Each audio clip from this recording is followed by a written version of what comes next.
Hi guys! Welcome na naman po sa ating YouTube channel. Ito na naman po ang iyong Shine Shop Vlog. For today's content, i-share ko sa inyo bilang isang small YouTuber, small vlogger, ang aking karanasan sa YouTube or aking experience sa paggawa ng aking YouTube channel. Yan, siguro maraming nagtatanong at nag-iisip kung paano nga ba ako kumita sa YouTube.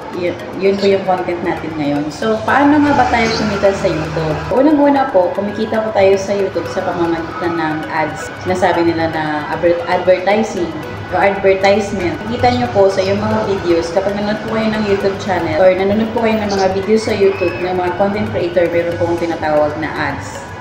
Kumbaga, commercial, doon po kami kumikita. Dahil doon, kailangan nating mag-upload ng videos, especially doon sa mga content creator na na-monetize na ang kanilang mga YouTube channel, kagaya po. Paano nga ba tayo kumikita sa YouTube?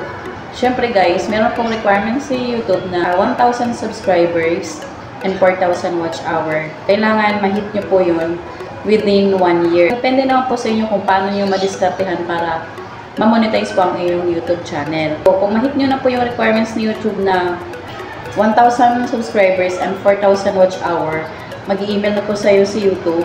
Send po sila kung ano yung mga requirements na dapat mong i-submit kay YouTube.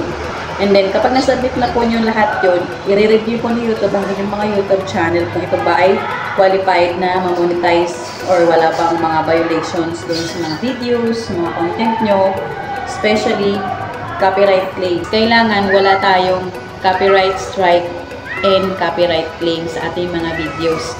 Dahil kapag meron po, it is possible na mag-email na naman po sa inyong YouTube na i-remove nyo yung mga content na yun. Dahil sagabal po yun sa pag-monetization ng inyong YouTube channel.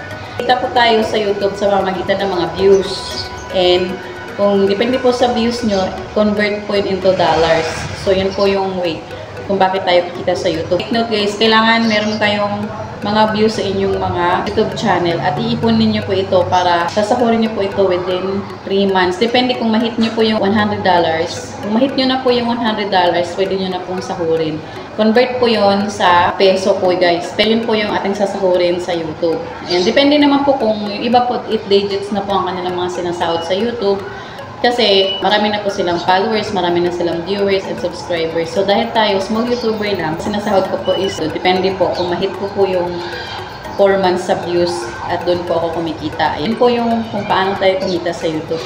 Yan guys, so sana meron kayong natutunan sa aking YouTube channel. Shine Shop Vlog na naniniwala sa iyo na kung kaya nyo mabuhay today, I'm sure kaya nyo rin mabuhay tomorrow. Please don't forget to hit the notification bell para kayo updated sa aking panibagong videos na i-upload. Thank you guys!